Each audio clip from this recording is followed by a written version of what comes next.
प्रशांत किशोर कैसे कह रहे हैं कि 1 साल में पलायन रोक देंगे? बिल्कुल इसको रोक देंगे। अब आप लोगों को लगता है कि भैया खेती से रुकेगा। किसी ने कहा कि बिहार तो कृषि प्रधान है, तो खेती के लिए आप क्यों नहीं बोलते हैं? हमारे तेजस्वी यादव जैसे महान विद्वान लोग हैं जो बता रहे हैं कि सरकारी नौकरी देके सुधार देंगे। तो पहले 2-3 आंकड़ा आप समझ लीजिए। बिहार में जिसको भी लगता है कि सरकारी नौकरी से व्यवस्था सुधर सकती है, तो एक आंकड़ा याद रखिए। 78 साल के आजादी के बाद बिहार में चपरासी से लेकर मुख्य सचिव तक जितने लोग सरकारी नौकरी करते हैं उसकी संख्या जोड़िएगा तो वह है 23.25 लाख। 23.25 लाख लोग ही सरकारी कर्मी हैं, सरकारी नौकरी करते हैं। वो हुआ 1.97%, मतलब पूरी आबादी का 2% व्यक्ति ही सरकारी नौकरी कर रहा है। लोग चाहे जितना दावा कर लें कि हम 5 लाख दे दिए, 10 लाख दे दिए, प्योर झूठ बोल रहा है। भाई जो सरकारी नौकरी करता है उसको सैलरी जाती है, उसका कंट्रोलर ऑडिटर पूरा उसका हर महीने ब्यौरा जारी करता है कि उसको सैलरी गया ट्रेजरी से, सरकार से। तो कुल 23.25 लाख लोगों को ही नौकरी यहाँ है। और प्रशांत किशोर जनसुराज ये दावा नहीं कर रहे हैं कि हम आएंगे तो सरकारी नौकरी देंगे, वो हो ही नहीं सकता है। दूसरी बात, लोगों को लगता है कि यहाँ उद्योग धंधा लगेगा उससे सुधर जाएगा, उससे भी नहीं सुधरेगा। क्योंकि जो पूरी अर्थव्यवस्था है, आप में से जो लोग थोड़ा बहुत भी अर्थव्यवस्था समझते होंगे, अर्थव्यवस्था के 3 पिलर होते हैं। एक है कृषि, एक है उद्योग और एक है सर्विस सेक्टर। ये जो पूरा होटल है, विवाह भवन है, गाड़ी है, रेस्टोरेंट है, जितने तरह की आप सर्विस देखते हैं, सॉफ्टवेयर है, ये सारा। तो अभी पूरा देश का इकोनॉमी देखिएगा तो मैन्युफैक्चरिंग मतलब उद्योग और कृषि दोनों मिलाकर 35% ही होता है और 65% है सर्विस सेक्टर। तो सबसे ज्यादा नौकरी रोजगार की संभावना सर्विस सेक्टर में है। और वहां पर रोजगार कैसे होगा, उसके लिए जनसुराज ने 3 पॉइंट प्रोग्राम दिया है कि कैसे यहां बिहार में हर घर में रोजगार होगा, पलायन कैसे बंद होगा। पहली बात हम लोग ये कह रहे हैं कि बिहार में से होने वाला पूंजी का जो पलायन है, सरकार बनने के 6 महीने के अंदर रोक दिया जाएगा। पूंजी का पलायन क्या है? जो पैसा आप बैंक में रखते हैं, बैंक में जो आप पैसा जमा करते हैं, बैंकों की ये जिम्मेवारी है कि जितना पैसा हमने अपने बैंक में रखा उसका कम से कम 70% पैसा लोगों को ऋण के तौर पर, लोन के तौर पर मिलना चाहिए, ताकि लोग अपना घर बना सके, अपना रोजी रोजगार कर सके, कोई गाड़ी खरीद सके, कोई यूट्यूब चला सके, कोई कृषि में इन्वेस्ट कर सके, कोई दुकान खोल सके। बिहार में एक आंकड़ा है, इसको रिजर्व बैंक ऑफ इंडिया जारी करता है, यहां पर 70% नहीं, बैंक वाले सिर्फ 40% पैसा ही वापस दे रहे हैं। इसका असर क्या हो रहा है, आप में से शायद किसी को जानकारी न हो।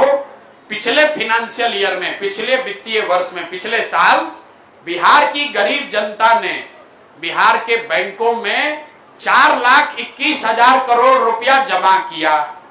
अगर 70% पैसा बिहार के लोगों को मिलता तो 2,80,000 करोड़ रुपया करीब करीब लोगों को मिलना चाहिए था, घर बनाने के लिए, रोजगार करने के लिए, बिजनेस व्यापार के लिए, पढ़ाई के लिए, कृषि के लिए।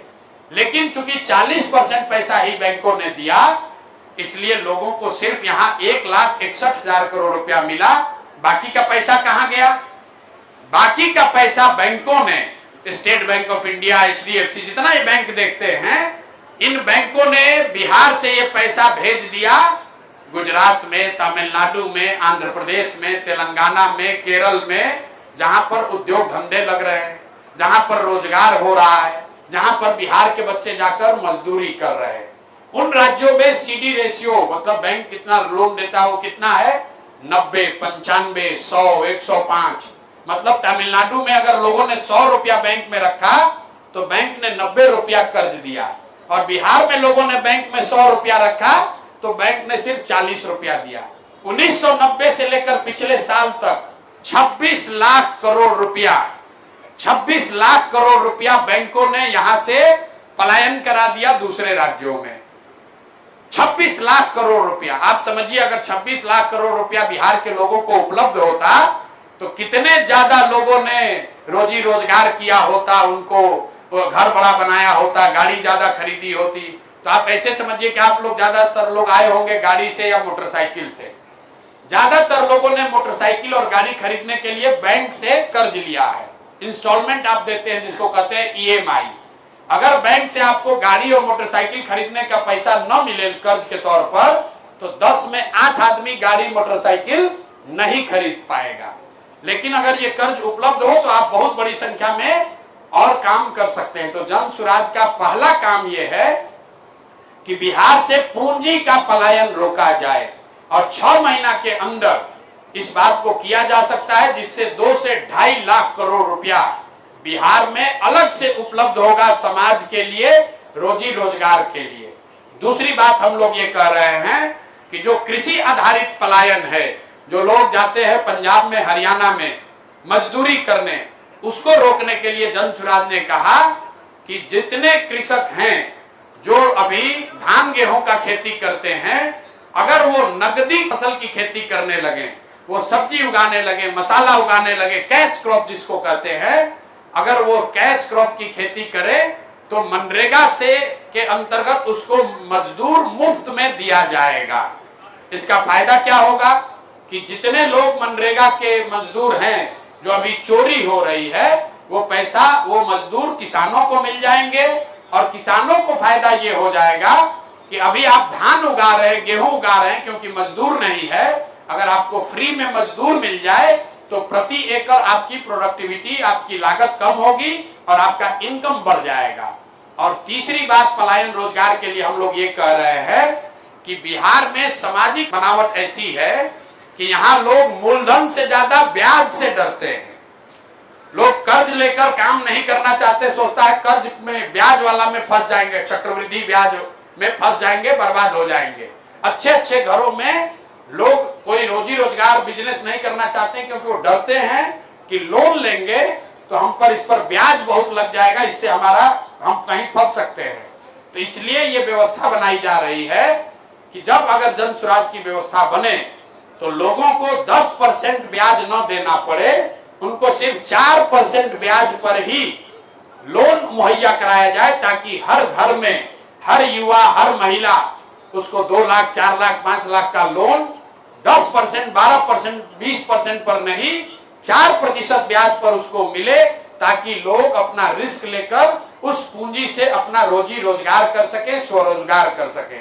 हम लोग को लगता है कि अगर ये 3 बातें की जाएं, पूंजी का पलायन रोक दिया जाए, मनरेगा को कृषि से जोड़ दिया जाए और लोगों को सस्ते दर पर 4% पर लोन उपलब्ध करा दिया जाए, पूंजी उपलब्ध करा दिया जाए, तो 1 साल के अंदर 50 लाख से ज्यादा रोजगार के अवसर बिहार में पैदा किए जाएंगे और उसी से यहाँ पर पलायन रुकेगा, उसी से गरीबी बेरोजगारी दूर होगी।